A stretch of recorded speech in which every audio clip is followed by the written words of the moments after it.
Une cour de récréation comme les autres, avec ses disputes et ses petites bagarres qui cachent parfois des dangers plus sournois. Dans toutes les écoles de France, des élèves sont martyrisés tous les jours par leurs camarades. Ils sont victimes de harcèlement collectif. Un enfant sur 10 est concerné par le harcèlement dans la cour de son établissement scolaire en France. Un rapport qui fait état d'une augmentation inquiétante du nombre de cas de violence à l'école. Petite Émilie, 6 ans et demi, est l'unique fille d'une famille reconstruite. Une mère pour qui elle est toute sa vie, et un beau-père qui l'aime comme si elle était de lui. Si gentille, si belle, des yeux qu'ensorcelle. Pour ceux de sa mère, elle en était la prunelle. Elle ne pouvait pas vivre l'une sans elle. Leur relation était devenue plus que fusionnelle.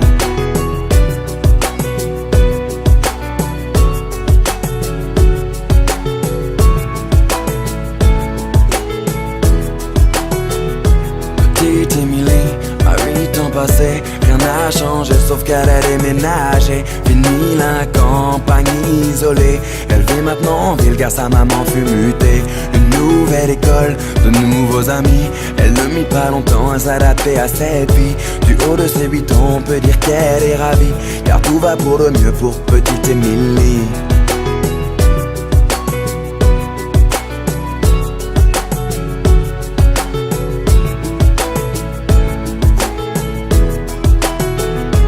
Petite Émilie, à 10 ans, était devenue une petite fille comblée. On peut dire que l'école lui plaisait. Bonne élève pour maman, elle en était une fierté.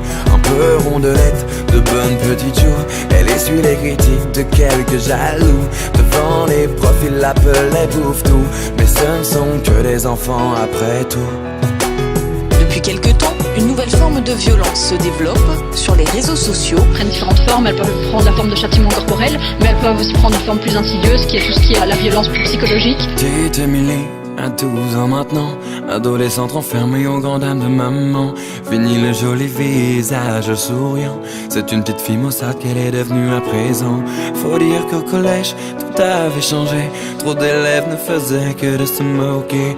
Partout elle se sentait rejetée, tantôt frappée, tantôt injuriée. Elle se demandait comment faire face. Elle était devenue le souffle-douleur de la classe. Sur les réseaux sociaux, ils l'appelaient la dégueulasse. Des photos d'elle tournées